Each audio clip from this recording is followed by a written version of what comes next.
Hello, y'all. Welcome in. We'll be giving it maybe 1 or 2 more minutes for more people to come in, but I'm glad to see y'all here. Okay, I think we're probably good to start now. I think more people will come in eventually. But hello, y'all. Welcome to the Drag Queens and Community Activism workshop held by the UC San Diego Cross Cultural Center. I'm Joss. I use they, them pronouns, and I am the center's affiliates and leadership intern, as well as a social justice educator. Just a few logistical disclaimers. We will be using closed captioning, as you can see on the top, but it isn't always entirely accurate, so I apologize for any issues with that. Also, I will be asking y'all some questions and doing some engagement, so if you do choose to say anything through the chat, make sure you put your option as all panelists and attendees rather than all panelists, just to make sure that everyone can see the comments going through. And this webinar will also be recorded and uploaded to our YouTube, so y'all can look forward to that. Before we begin, I'll be doing a quick land acknowledgement on the next slide. As UC San Diego sits on the unceded territory and traditional homelands of the Kumeyaay people, we as members of the UC San Diego community must acknowledge the legacy of the Kumeyaay people. We must also acknowledge that even as we work from home, most of us are still occupying Indigenous lands. Please join me in a moment of silence to honor the original people of this land.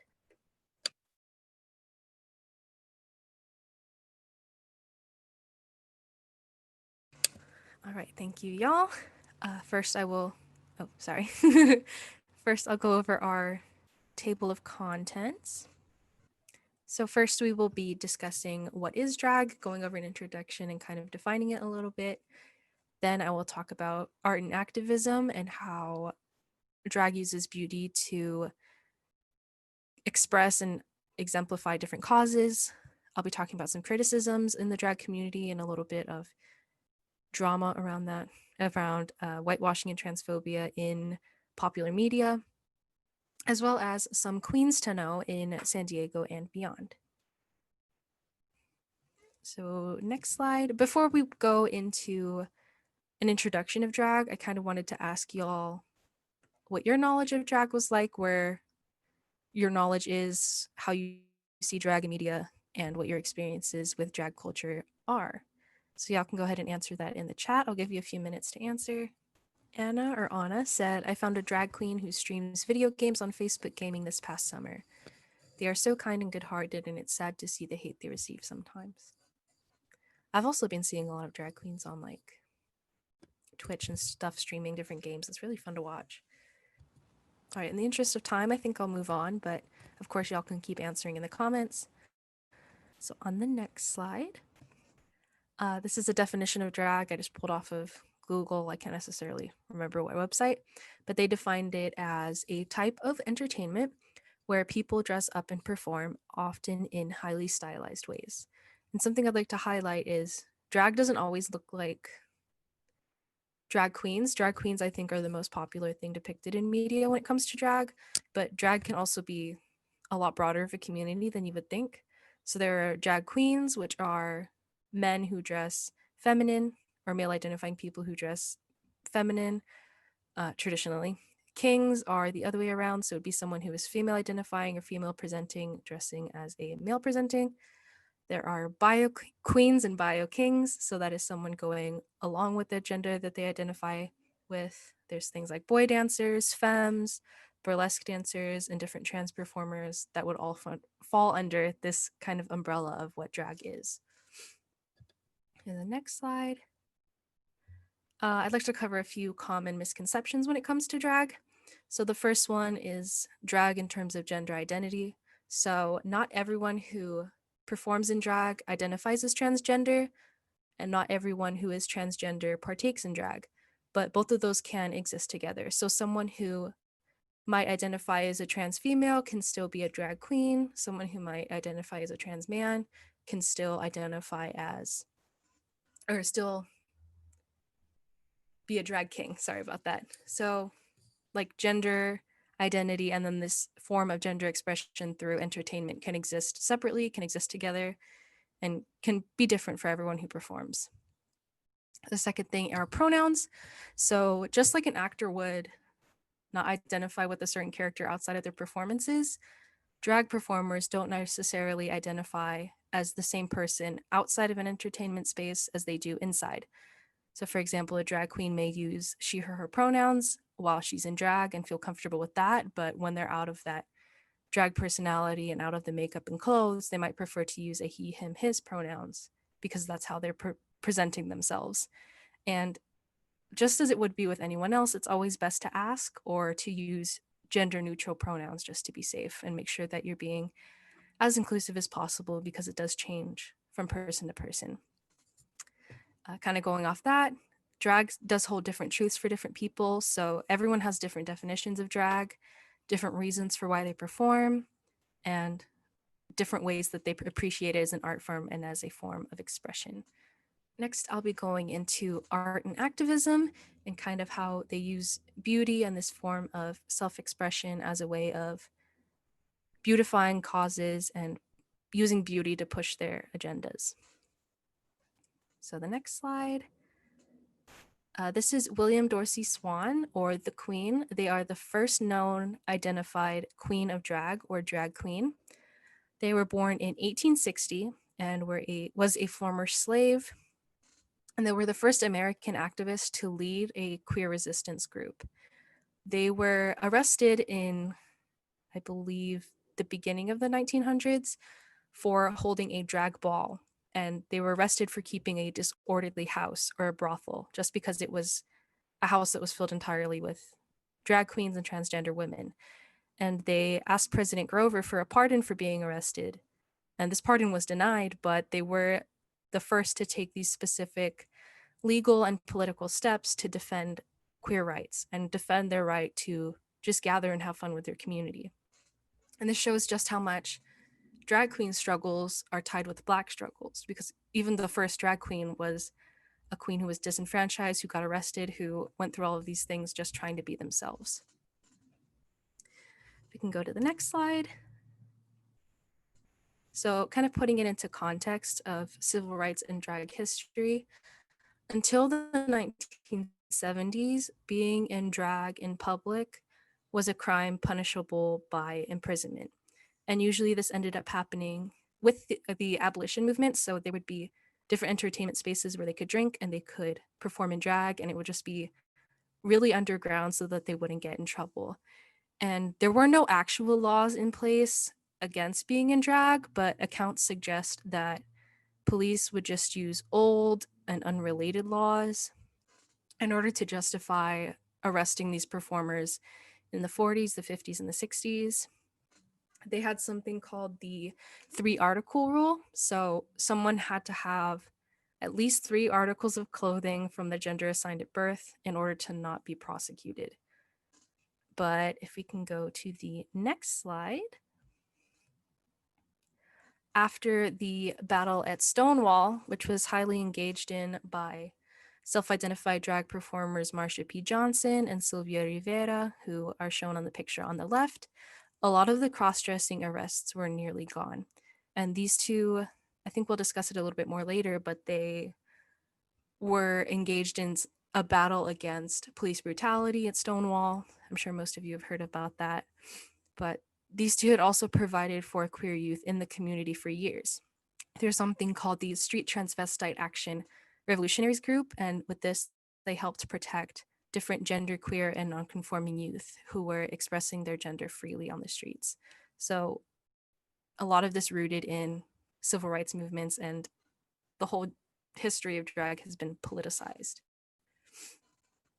If we can go to the next slide. So this video is one done by ALOR magazine in 2018, where they brought on some famous drag queens from a TV show called RuPaul's Drag Race in order to explain the history of drag. I just wanted to give a disclaimer for this video.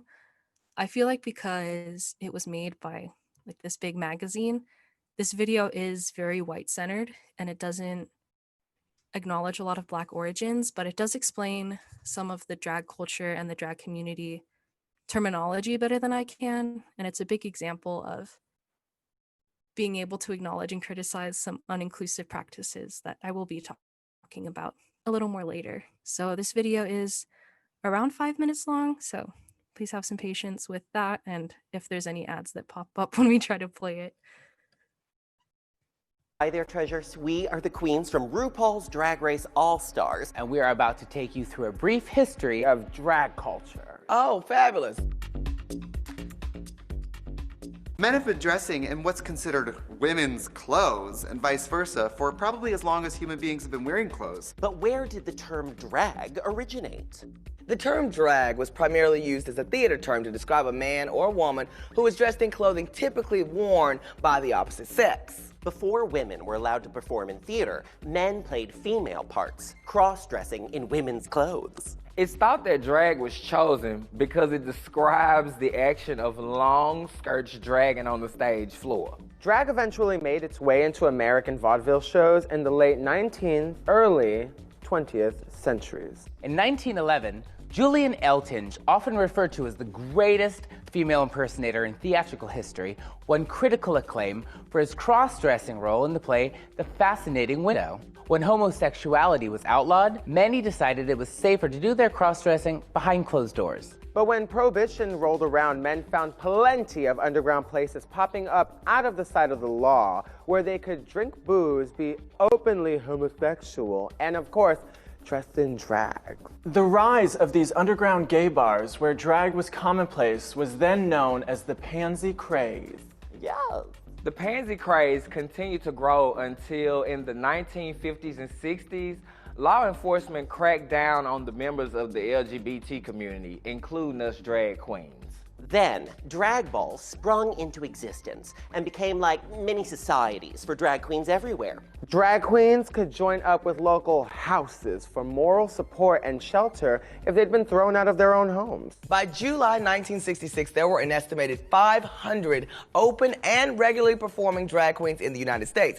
Now, something tells me that number is probably bigger, but you know, we don't be on too many registries. Mother Flawless Sabrina, R.I.P., was a leader for the transgender and gay communities and one of the first widely known drag queens in the United States. She organized multiple drag queen pageants across the United States, was arrested numerous times, and even appeared in drag on several talk shows, which was groundbreaking for the time. In the 1950s and 60s, drag queens began to protest unfair police treatment. These efforts came to a head with the famous Stonewall riots, which lasted 6 days and are believed to have begun the modern gay rights movement in the United States. Barry Humphries' Dame Edna Everage, housewife and superstar character, rose to fame, first in the United Kingdom and then across the world.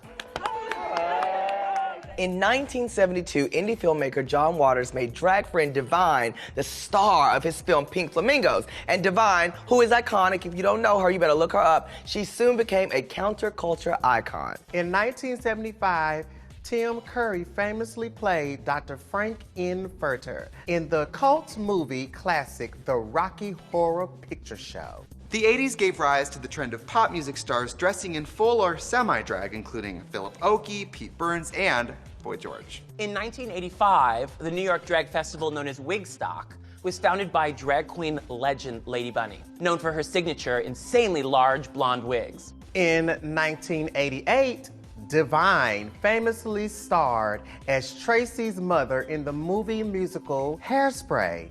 And to this day, it's been a tradition that a male in drag plays that part. 1980s drag ball culture is also where the phrase "yes" or "yes, queen" caught on and became more widely used outside the drag community. In 1990, Jenny Livingston released her documentary, Paris is Burning, which offered an in-depth look at what it took to become a drag queen in Harlem's predominantly African-American drag ball culture.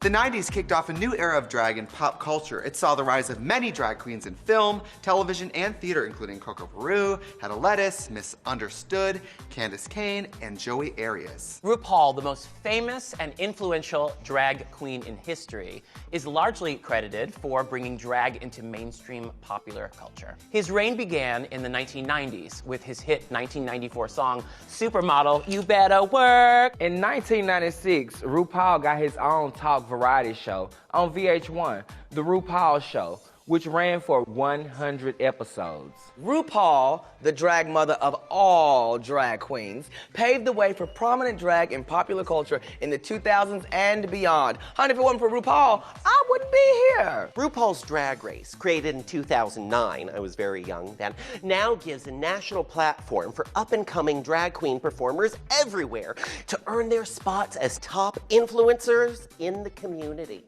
The show has taken home numerous awards, including not one but 2 Primetime Emmy Awards for Outstanding Host for a reality or reality competition program. How about that? And that's why we are here right now. See, now I hope you learned a thing or two about drag culture. And now that you got all that knowledge in your noggins, go forth and bring it into the world. All right, thank you y'all for watching that. As I said, it was kind of white-centered and didn't talk about a lot of the problematic past or the problematic present of drag culture, but it was very good for explaining where drag started and where it is now. Kind of related to that, I'll be going into some criticisms of the drag scene, including whitewashing and transphobia. So in the video, they talked a little bit about RuPaul, but to talk about him a little more, RuPaul is a San Diego-born drag queen who started a show. It was a competition show on drag performers that has really popularized drag to this generation. And what had happened was there was a former drag race contestant who had gender affirming surgery after they performed on the show. And when someone had asked him about them, he had basically said that if that person had gotten their gender affirming surgery before performing on the show, he probably wouldn't have let her go past the audition stage because he believed that this was a way of cheating and that there shouldn't be transgender queens performing in his show or competing in his show. And he also had a little mini challenge on the show called Female or Shemale, which perpetuated a lot of gender binaries, in which he would basically just show pictures of women and male dressed in drag or male identifying people in feminine clothing and had to basically have them guess if they were cisgender or not, which is very problematic. And RuPaul, he was praised a lot in that video, but he is responsible for bringing drag into the public eye, but he does hold kind of these harmful sentiments that he brings into the public eye, if that makes sense. And him not approving of gender affirming surgery furthers performers feeling that they don't belong in certain communities, and him showing public expression that he wouldn't let trans queens in is really tries to make the community more exclusive and less inclusive than it actually is. Willem, I think their name is Willem Belly. He was a popular drag queen on season 4 of RuPaul's Drag Race. And he had said basically that they work with trans women every night when they perform, side by side with them on the stage. And for them to be denied these opportunities because of what RuPaul defines as drag is just messed up, because they're such a big part of the community, but he doesn't want them on TV showing this to the media. Similarly, on the next slide, RuPaul and the drag scene in general was kind of criticized for whitewashing. A lot of the contestants on RuPaul's show tended to be white. It's been a little bit more inclusive nowadays, but drag and its components such as voguing, which is a form of drag dancing that they use while they perform, as well as slang that was developed in the drag community, has been overtaken a lot by performers. And voguing and drag slang has also been taking a lot, or white gaze in social media, and they try to kind of claim this culture as gay Twitter culture rather than attributing it to Black queens and the Black community. And it ties a lot with AAVE, if y'all know what that is. And white performers also tend to get more publicity in the mainstream audience, and it's a lot easier for white drag queens to get an audience than it is for a drag queen of color.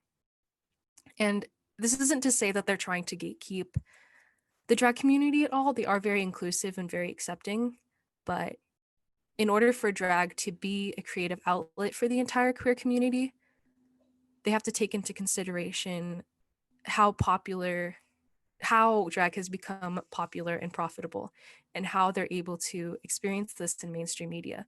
And it was through the co-opting of creative forces by different queens of color. We'll go to the next slide. I'll just pause for a second. I was kind of talking fast, but if y'all have any questions, you can feel free to put them in the chat. I'm just going to take a drink of water really quick. Yeah, hopefully what I've been saying makes sense, but if y'all need any clarifications or want me to go back on anything, you can feel free to say so in the chat. So now I'll be talking about different queens to know. I think I'll be talking about a few in San Diego and beyond San Diego. I can go to the next slide. This first person is NICOLE MURRAY-RAMIREZ. They are a Latino and LGBTQ activist who currently sits on the San Diego City and County Human Rights Commission. Ramirez performed under the name, it's really long, that's their whole name right there, Empress Nicole the Great, the Queen Mother of the Americas within the imperial court system. So they performed as a drag queen before they were elected onto the San Diego City Board, and they were the first openly gay man elected into their position as well. And they still do serve in this position. I think they have been for around 4 or 5 years. So they're very good one to know. So the next one, we have VIVICA C. COXX. So they identify as a pretty queer consent-focused queen from Durham, North Carolina. COXX serves as the executive director of the LGBT Center in Durham, and they run a drag house that engages with peer mentorship. So they do a lot of things like talk to youth around the city and do readings at different libraries, as well as working with different nonprofit organizations in Durham. She also has a TED Talk about visibility, where she talks about carving out spaces for LGBTQ folks and their allies in everyday spaces. So I would definitely recommend checking her out. And then this last one is NATASHA ALOR, and she is a transgender activist in Puerto Rico, committed to raising awareness about women's rights and using drag performance as a platform. And she got very infamous with the Puerto Rican government because she would speak out against politicians that weren't for women's rights and weren't for LGBTQ rights. And she would use her drag performance to kind of bring light to these kind of things. She also ran a Twitter account where she would make it easy to access different politicians' views on these political issues. And the quote I have at the bottom was given in an interview when she was being asked about her identity as a activist and an activist drag queen. And she basically said, Gen Z is not here to save you. They're just fighting for their future. They're not superheroes. They're not untouchable. They're simply young people pushing to make a difference in their own worlds. So that kind of explains how she sees using drag as her platform and how she engages in different activism issues. I talked a lot faster than I thought, so we are ending a little bit earlier, but I'd like to thank y'all for listening and then open up for any questions right now if y'all would like to ask those. And while y'all are thinking, I will introduce the 2 events that we have advertised on the side. So on the left side, we have our Social Justice Leadership Academy, which is held during winter quarter. It's basically like a seminar where you can meet several times in the quarter in order to learn more about social justice issues and how to be a social justice leader. You can find that link on our Instagram along with the link for a presentation we have next week, which is the Ethical Code on Psychological Research, hosted by one of my co-interns. It's her project for the quarter, where she'll talk a little bit about the history of ethical code and how it is, how the different research methods are developing to address historical grievances of marginalized groups. So if you want to check out our Instagram, I've left that link there, as well as our Linktree. And you could also send it in our emails.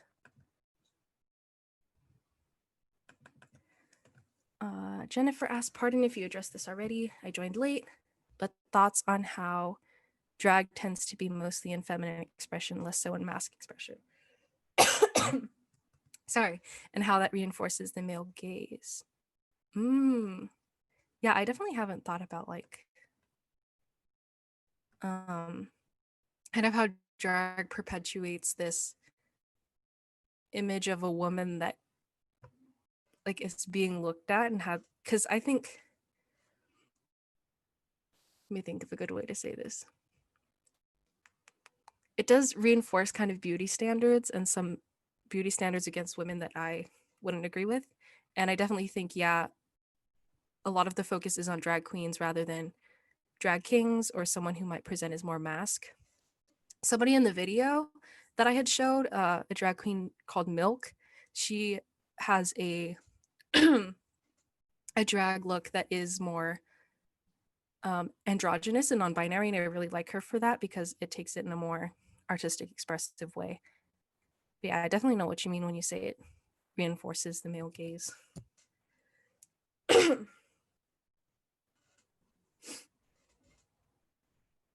Yeah, I'll just leave a few minutes if y'all have any questions along with that, because I did talk a little fast. How has drag influenced or been influenced by other subcultures such as pageants or ballrooms?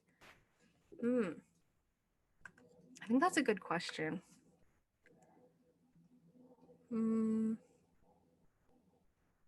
do think like in media a lot, drag culture gets connected to a lot of like female entertainers. I think a lot of drag queens attribute like Dolly Parton to their drag looks a lot. So that's like an interaction between like the Southern music subculture with the drag subculture that I don't know a lot about in terms of like pageants and ballroom. Sorry.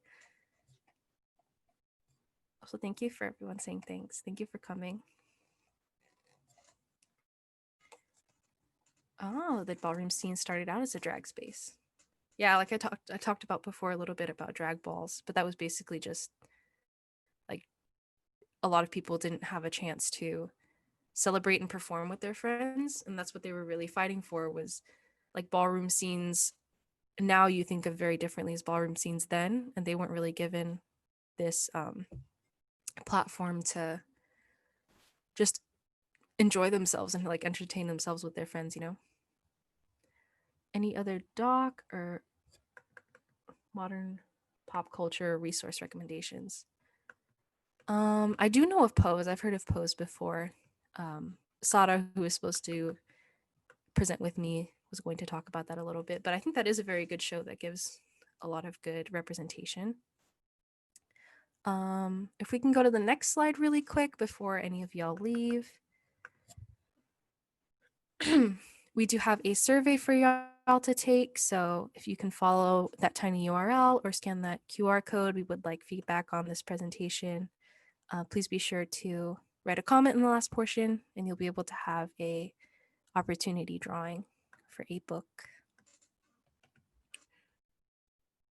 Oh, I was also going to say in terms of pop culture recommendations, I think YouTube is a really good space to follow a lot of different drag queens. Because it's like a platform that they can create for themselves. If you follow drag on like TV or through Netflix and stuff like that, sometimes their narratives and their stories can get a little washed out and can be a little censored. So I think taking it straight from their platform is a great way to learn more and get that education. And it's also free for you. So I would recommend that as well. I'll stay here for a few minutes if y'all have any questions. For y'all to fill out the survey. I'll stay for maybe 10 or 15 minutes because I did talk a little faster than I expected. But I'd like to thank y'all for coming and for taking time out of your night to learn a little bit. Baby, that's so cute. Good luck with your finals as well. Oh, TikTok has drag accounts. I didn't even think about that. TikTok is good too. TikTok, Instagram. I think TikTok also did like a Pride event that had some drag queens in it. But yeah. Yeah, if any of y'all have some recommendations too, I would love to know because I want to learn more or be exposed to more of the community as well. A documentary on Netflix about trans history. Look it up right now. I think they also talked about a video or a documentary in the ALOR video that a Black drag queen had created about the drag scene in Harlem. I think COXX has one. COXX is a transgender entertainer. She's an actress. She has a documentary on trans representation. It's called Disclosure. Oh, that is the COXX one. There you go. Thank you for the realistic approach to transphobic comments and whitewashing of drag culture. Of course. Yeah, the drag scene is one that's very, very interesting. It's been interesting for me to navigate as well. Just being a fan of drag, like seeing how grassroots it can be, but also how it's portrayed in popular media. It's very interesting. I was muted. I'll stay on for just a couple more minutes, but you can feel free to leave if you don't have any questions or if you'd like to. All right, I think I'll go ahead and end the meeting. Thank you again for coming. I hope you all have a good night.